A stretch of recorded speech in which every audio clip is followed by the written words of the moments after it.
Kalau mereka hanya membayar sekian perak dibanding sewanya bisa 300 juta per tahun, tidak punya modal tanah, tidak mau PKS. Masyarakat yang hanya membayar 2,5 juta per are itu, mereka kerjasamakan lagi ke pihak lain yang nilainya mungkin ratusan juta atau miliaran. David dan Revi, tolong jika Ego tidak mau tutup, Pak Mawardi minta 100 juta.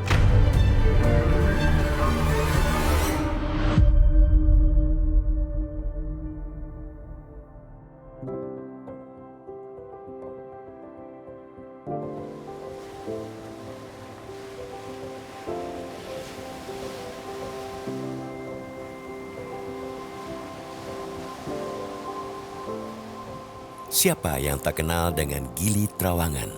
Sebuah pulau kecil di Nusa Tenggara Barat, persisnya di Kabupaten Lombok Utara ini, namanya cukup kesohor sebagai destinasi wisata. Lautnya yang membiru dengan pasir putih terhampar mengelilingi pulau menjadi daya tarik wisata baik turis mancanegara maupun lokal. Pulau kecil yang luasnya hanya 3,4 km persegi ini cukup menyedot perhatian wisatawan. Belum lama ini, media asing travelandleisure.com bahkan menobatkan Gili Trawangan sebagai destinasi nomor wahid di dunia. Faktanya memang Gili Trawangan tak pernah sepi. Sepanjang hari, wisatawan datang dan pergi tiada henti. Sepanjang tahun 2024, diperkirakan lebih dari 700.000 orang berkunjung ke Pulau Mungil di barat laut Lombok Utara ini. Sebagian lahan di Pulau Gili Trawangan ini sebenarnya dimiliki oleh pemerintah Provinsi Nusa Tenggara Barat. Pemprov NTB memiliki aset seluas 65 hektar di bagian depan pulau ini. Namun hingga kini, lahan milik Pemprov tersebut dikuasai oleh masyarakat. Di atas lahan 65 hektar tersebut dipenuhi beragam akomodasi wisata, mulai dari restoran hingga hotel atau penginapan dan aneka fasilitas lainnya. Di tengah ketidakpastian hukum di Gili Trawangan, kini susul-menyusul terjadi penutupan tempat usaha oleh warga. Tempat usaha ditutup lantaran penyewanya atau investor tidak bersedia lagi membayar sewa. Investor ogah membayar ke warga sebab sejak tahun 2022, Pemprov mulai menawarkan kerjasama langsung untuk pemanfaatan lahan. Ditemani oleh kepala dusun, realitas mendatangi tempat usaha yang telah ditutup oleh warga. Restoran Egoiste misalnya, sudah ditutup sejak Agustus 2024 lalu. Semula restoran ini dikelola oleh PT Carpe Diem yang dimiliki oleh pengusaha asing bernama David Alexandre Guy de Faria.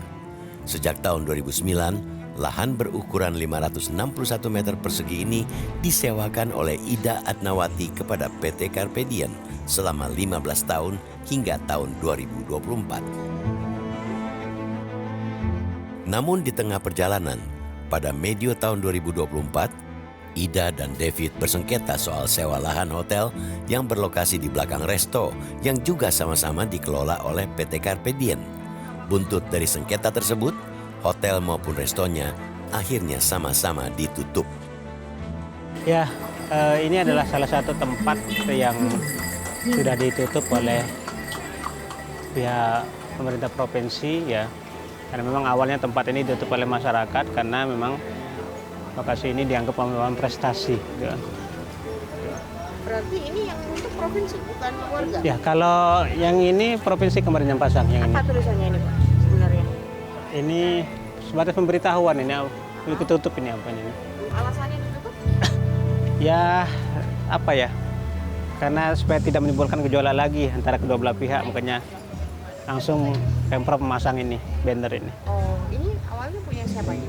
Namanya Ibu Ida namanya. Oh, Ibu Ida. Dia kerjasama dengan salah satu pengusaha WNA namanya David. Ya, tapi karena Davidnya wan prestasi, akhirnya Bu Ida tutup. Namun nampaknya penutupan restoran Egoiste justru menjadi pintu masuk penyidikan kasus korupsi pemanfaatan lahan milik Pemprov di Gili Trawangan. Senin 14 Juli lalu, Kejaksaan Tinggi Nusa Tenggara Barat menjerat 3 tersangka dari kasus korupsi ini. Mereka adalah Ida Adnawati dan Alpin Agusti dari pihak swasta, serta Mawardi Khairi selaku Kepala Unit Pelaksana Tenis Daerah Gili Tramena. Ketiganya dijerat sebagai tersangka lantaran telah melakukan kegiatan sewa-menyewa di lahan milik Pemprov, namun tanpa permisi kepada sang pemilik. Penyidik telah memperoleh bukti permulaan yang cukup berupa keterangan 18 orang saksi, 3 keterangan ahli bidang pertanahan, ahli hukum pidana, dan dari kantor akuntan publik, surat berupa berita acara ekspos kerugian negara dan petunjuk-petunjuk lainnya. Dari bukti permulaan ini, akhirnya hari ini kami sampaikan penetapan terhadap 3 orang tersangka dalam kasus tersebut. Dari informasi yang realitas dapatkan, konstruksi kasus ini bermula dari perjanjian sewa lahan antara Ida dan Alpin pada Oktober 2024. Padahal diketahui lahan tersebut jelas-jelas milik Pemprov NTB. Ida dan Alpin lantas bersekongkol membuat perjanjian sewa dengan sistem penanggalan mundur dibuat seolah-olah terjadi pada tahun 2020. Celakanya, praktik akal-akalan tersebut diduga justru disarankan oleh Kepala UPTD Gili Tramena, Mawardi Khairi. Pertengahan Juni lalu, Realitas sempat mewawancarai Mawardi Khairi yang saat itu masih menjabat sebagai Kepala UPTD Gili Trawangan. Ia tidak menampik, sempat diperiksa beberapa kali oleh Kejati NTB sebagai saksi. Justru kita berharap agar segera ada kepastian hukum terhadap aset yang 65 hektar ini. Ya, kita berbagi tugas lah, penegak hukum dengan tugasnya, kami di eksekutif dengan tugas kami. Bapak sendiri pernah dipanggil di Kejaksaan Tinggi? Pernah. Apa itu Pak yang di? Ya, kami kan sesuai tusi kami kan memegang data siapa yang memanfaatkan tanah ini. Nah, itu yang kami sampaikan ke Kejati. Mawardi menjelaskan, hingga kini ada 741 kapling masyarakat yang berdiri di atas lahan 65 hektar milik Pemprov NTB. Sebagian besar kapling tersebut sudah disewakan oleh masyarakat ke investor dengan masa sewa belasan hingga puluhan tahun. Itu sebabnya saat Pemprov NTB menawarkan dan menaikkan perjanjian sewa lahan dengan investor, langsung menuai banyak gugatan. Data kami berbasis peta kapling, peta tanahnya, 741 tanah seluas 65 hektar itu sudah dibagi menjadi 741 kaplingan atau bidang tanah. Semua itu sudah ada yang menguasainya. Gitu. Dari gunung itu sampai depan pantai. Secara hukum, lahan 65 hektar di Gili Trawangan jelas-jelas aset milik Pemprov Nusa Tenggara Barat. Namun faktanya di lapangan justru dikuasai penuh oleh masyarakat. Pemprov tak ubahnya tamu di rumahnya sendiri, yang bahkan tak berkutik di lahannya sendiri.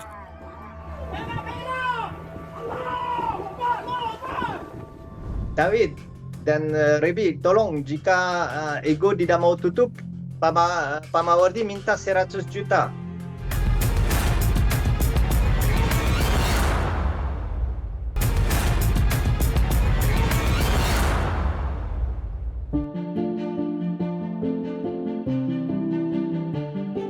Keindahan alam Gili Trawangan memang tidak diragukan lagi. Meski tidak seluas Bali, keelokan alam Pulau Mungil Gili Trawangan sanggup meraup fulus miliaran rupiah per bulan. Sebelum pandemi COVID-19 melanda, Gili Trawangan bahkan menyedot kedatangan wisatawan hingga 1,2 juta orang. Namun rupanya, di balik pariwisata yang mendunia ini, tersimpan bara konflik yang sesekali memercik api. Sengketa lahan antara masyarakat dengan investor terus membayangi Gili Trawangan. Pertengahan Juni lalu, Realitas juga menemui Kepala Kejaksaan Tinggi Nusa Tenggara Barat, Enen Saribanon, menilai Pemprov NTB terkesan maju mundur mengurus asetnya di Gili Trawangan. Akibatnya, lahan terus dikuasai oleh masyarakat sehingga Pemprov tidak mendapatkan hasil apapun. Potensi kerugian keuangan negara menganga lebar. Tanah ini kan milik Pemprov. Masyarakat menguasai tanah Pemprov. Sekarang Pemprov itu tidak bisa menguasai itu tanah. Masyarakat menguasai tanah itu ada dua pola. Ada yang disewakan, bahkan ada yang dijual.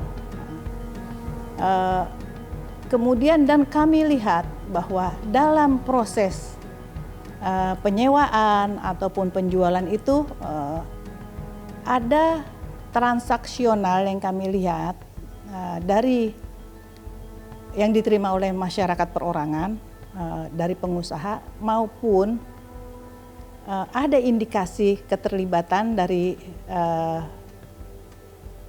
aparat, oknum aparat Pemprov dalam proses penyewaan maupun jual beli tersebut. Penyalahgunaan aturan yang dilanggar yaitu mengenai ketentuan pengelolaan barang milik negara atau milik daerah, ya jelas di situ kan bahwa hasil daripada sewa seharusnya itu masuk ke dalam kas Pemda atau kas negara. Tapi faktanya ini kan nggak ada. Seluruhnya itu bisa dinikmati oleh orang perorangan seperti itu. Kejaksaan Tinggi NTB juga beranggapan penetapan nilai royalti untuk kerjasama pemanfaatan lahan di Gili Trawangan sebesar 2,5 juta rupiah per are terlalu murah. Sebab nilai tersebut jauh lebih kecil dibandingkan dengan harga pasaran sewa lahan dari masyarakat kepada investor. Uang yang masuk itu terlalu kecil. PAD dari Gili Trawangan itu cuma 800 juta per tahun. Karena dengan perhitungan 2,5 juta tuh per are sesuai dengan perda gitu. Seharusnya kita sudah tahu kan sebelumnya itu pada saat mereka masih kerja sama GTI bahwa kontrak yang dilakukan oleh masyarakat itu nilainya itu fantastis, ratusan juta, bahkan kata ada yang miliaran, sehingga masyarakat pun yang kemudian hanya membayar 2,5 juta per are itu, kemudian mereka kerjasamakan lagi ke pihak lain yang nilainya mungkin ratusan juta atau miliaran gitu. Sementara Pemda cuma dapat segitu, makanya tidak heran kalau Pemda itu cuma dapat 800 juta dari PAD-nya dari Gili Trawangan itu per tahun. Masyarakatnya tahu itu bukan milik dia.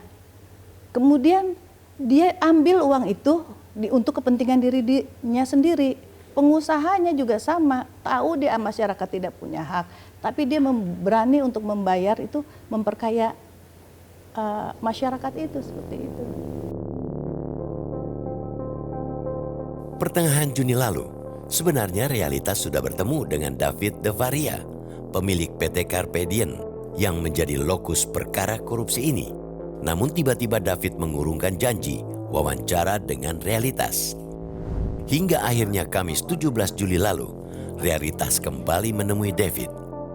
Pria asal Prancis ini mengaku memiliki 2 perjanjian sewa lahan dengan Ida Atnawati.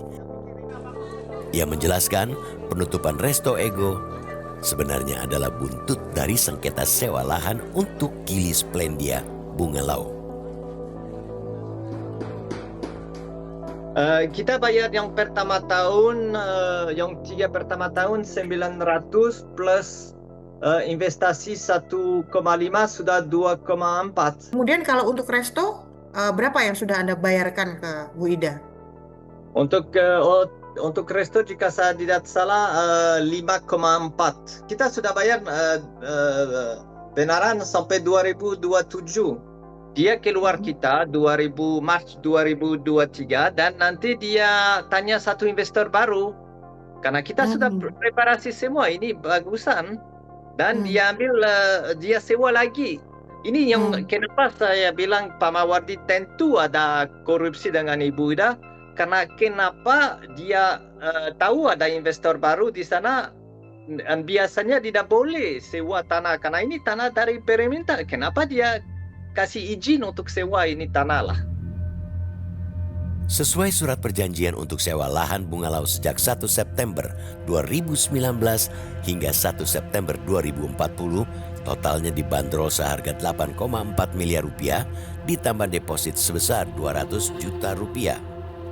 Namun sebelum masa sewa berakhir, Mawardi Khairi selaku Kepala UPTD Gili Trawangan terus mendesak PT Carpedian untuk berkontrak dengan Pemprov NTB. Saat itu Mawardi memasang harga royalti sebesar 800 juta rupiah per tahun. Dia bilang kalau Anda mau yellow paper dari restoran, Anda harus bayar saya 800 juta. Saya bilang, masa? Kenapa 800? Ini uang tol, dia bilang. Kita bilang lah, maaf Pak, tidak boleh inilah. Pak Mawardi sempat meminta uang 100 juta. Boleh diceritakan? Pihak omong kita, David dan Rebi, tolong jika ego tidak mau tutup, Pak Mawardi minta 100 juta. Anda sudah serahkan uang itu? Iya, kita kasih untuk PA. Sekarang dia sedikit tidak mau bilang ini benar atau tidak. Di atas lahan aset Gili Trawangan, kini berdiri 700-an kapling usaha yang disewakan oleh masyarakat kepada investor dengan harga fantastis. Sementara Pemprov NTB sebagai pemilik lahan yang sah hanya bisa gigit jari.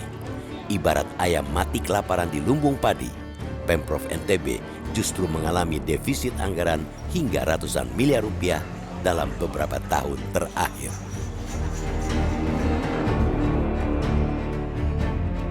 Aneh juga, dibanding sewanya bisa 300 juta per tahun, ya, nggak punya modal tanah, tidak mau PKS.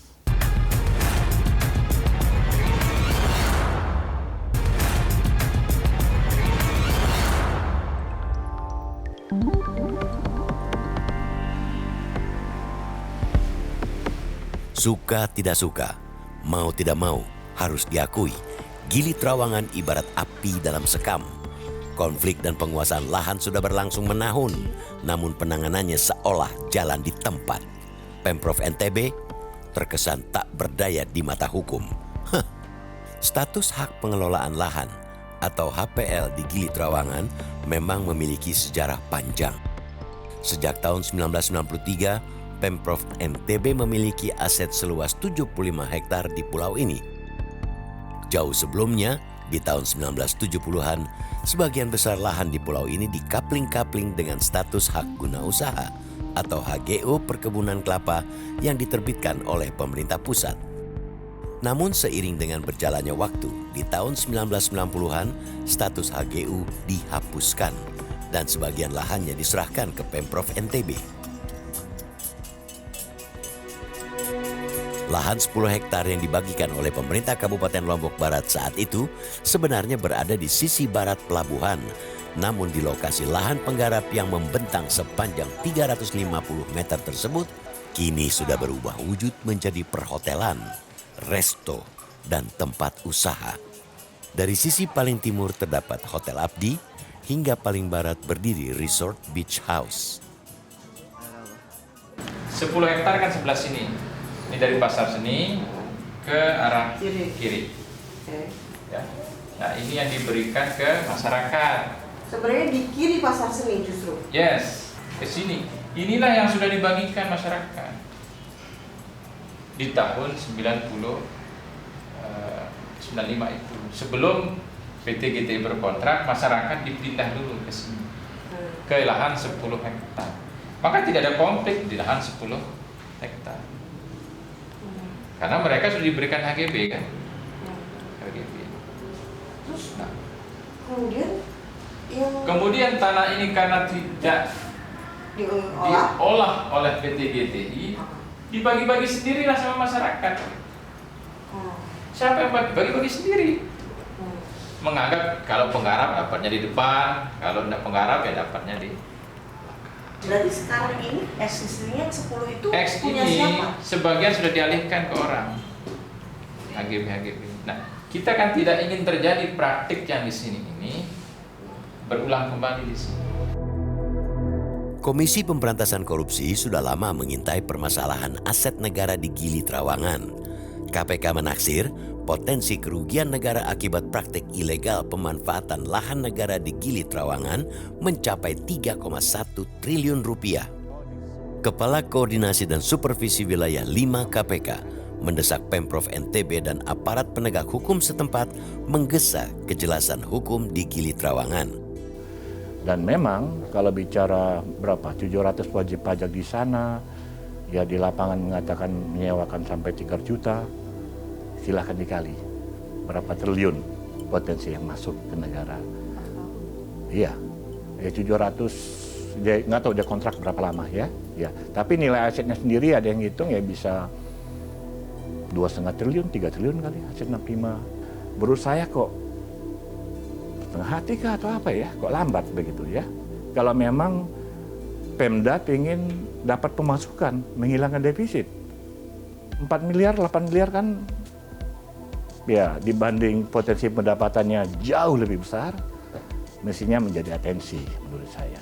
Nah provinsi ini sudah, itu nggak pas-pas amat, tapi ini dengan melihat kondisi lapangan, provinsi sudah berbaik hati, ini pun kelihatannya mereka pun tidak mau PKS.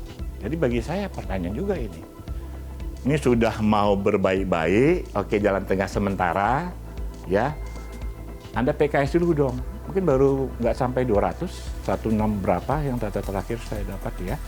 Dari yang PKS masih sangat sedikit. Aneh juga. Kok mereka hanya membayar sekian perak dibanding sewanya bisa 3 juta per tahun, ya. Nggak punya modal tanah. Tidak mau PKS. Ya tentunya kalau nggak bisa dicegah, apa boleh buat? Kita tunggu hasil dari Kejati.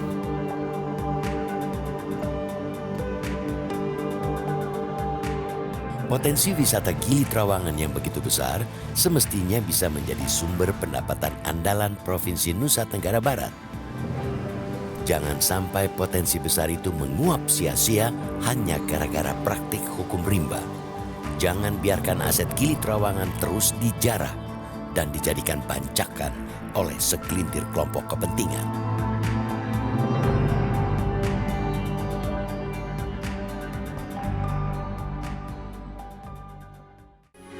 Metro TV. Jelajahi cara baru mendapatkan informasi. Download Metro TV Extend sekarang.